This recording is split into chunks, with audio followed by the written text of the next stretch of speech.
Hey, what's up guys? Welcome back if you watched the first video, and thank you if you did. This is JAWS journal entries. This is where I read my journal on my process to climbing JAWS, 515A route in Rumney. And yeah, so thanks for being here, and I guess we can just jump right into it. So, JAWS 2, journal entry number 2, sessions 3 to 6. On August 23rd, 2025, I got back to Rumney to continue my work on JAWS 2. I went out with my buddy Jeremy. He worked Cyberblock, a 13D/14A I did last year, and I got on JAWS for my third session. It was still very hot, and that session was a hard one. I didn't manage the hand move once and felt pretty far off. My confidence dropped a lot that day. I went from, I can do this, to, this is really hard. I tried to not focus on the negative thoughts too much, and opted to cut the session short and come back the next day rested and ready to try hard. Turns out that was a wise decision. After a good night's rest at the Walmart parking lot, we woke up early and hiked up to get a shaded Waimea. It was windy and about 15-20 degrees or 60 Fahrenheit. The sun was still low and hadn't touched the rock yet. The holds felt crisp and my fingers felt strong even though I drank a couple of beers the evening before. I climbed up to the Crux and sat in my harness, resting before pulling onto the Crux. I finally summoned the courage to pull on, and I managed to do the Crux move. Again, only the hand move. I still don't know how to do the foot move. But I was pretty happy to pull off the hand move for a second time, and then a third, and then a fourth. That day, I did the hand move 3 times in a row. And that's pretty consistent. After that, Jeremy and I felt pretty tired, and we decided to head back home. On the 4-hour drive back, all I could think of is, damn, the foot move is still very elusive. My main goal of the weekend was to see if I could jam my right foot in the crack to help with the drop knee. I could, but it's a really bad jam and doesn't really help that much. At this point, the foot move still felt impossible. Still, I was happy the hand move was getting more and more consistent.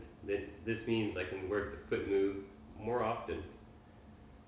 My breakdown of this Crux is a V9 single move into like a V10-ish.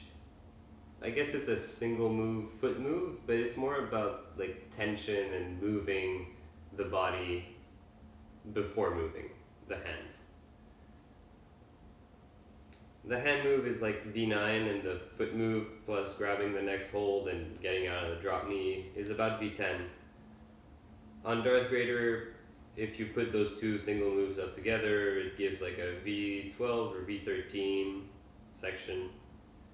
And if you clock the whole route into Darth Vader with that breakdown, you end up with a 515A. It's a similar breakdown to Daniel Wood's. He did the second ascent without the drop knee and called it V12 into 12D into V10. That breakdown gives it 14D or soft 15A. Either way, we are in the 9th level, and a half a grade doesn't make much of a difference at this point. Fast forward to last weekend, August 31st and September 1st. Ariel and I decided to head back to Rumney. We got there, we walked up immediately. When I got to the cliff, my friend Félicien was there and told me Michaela Kirsch was working JAWS. I actually had mixed feelings at first because my goal of that day was to clean the Crux holds with water and a brush. The holds are caked with chalk and hard to hold on to. I didn't want to do that when someone else was climbing to avoid making the conditions even worse that day. I opted to work the Crux instead. On my first work go of the day, I did the hand move every try, aiming as high as possible on the undercling, as I thought it was better. I could do the move every try, but couldn't move the feet again. There was something I couldn't understand. I was happy to do the hand move every try, but felt like I was just repeating the same thing ad nauseum without progress. So I came down to rest. I felt like Michaela was watching me the whole time. It probably wasn't the case, but I did feel a bit of pressure. After a good rest watching Michaela do basically every move on Living Astro and working the moves on Jaws, I decided to get back on for a second time. We talked about the draws a bit. She put hers on the route and was asking if the ones that were there before were mine. They weren't, and we laughed at how battered they are and how nice the ones she put up were. That diffused attention I felt quite a bit. Off I went for my second work go of the fifth session, again doing the hand move over and over with no avail on the foot move. This time Michaela was watching me for sure and gave me one of the most useful pieces of advice of my life in climbing.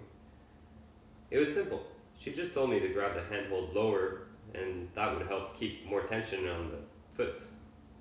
At first I was hesitant because I thought the hold was shallow at the bottom and there wasn't a good thumb catch like higher up. I started playing around with the idea and realized the bottom part is more shallow, but it's also a lot more in-cut. I realized I could pull on the crux with that part of the hold and actually put weight on the right foot.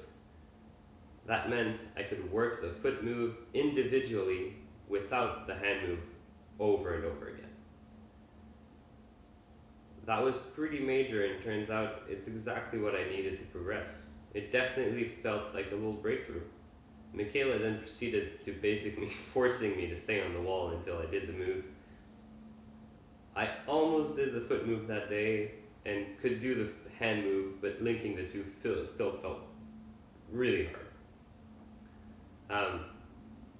But again, finding tension in the right foot with the bottom part of the right hand is pretty major. And it felt pretty important. After that, I called it a day and Ariel and I went to Barn Door Hostel to sleep. We woke up bright and early the next day to catch the crisp morning temps. On my sixth session, I managed to do the foot move individually and got super close on lifting the left foot linked with the drop knee and the hand move. That is very encouraging as the crux feels possible now. I also settled on my beta for the second crux. That session was the breakthrough I needed to stay motivated on the project. I can't wait for better weather and the next assault. And that's it for now. Alright, so that was the second entry of the Jaws journals. As you can see, it was a pretty cool entry. I got to climb with Michaela and basically figure out more and more micro beta on the crux.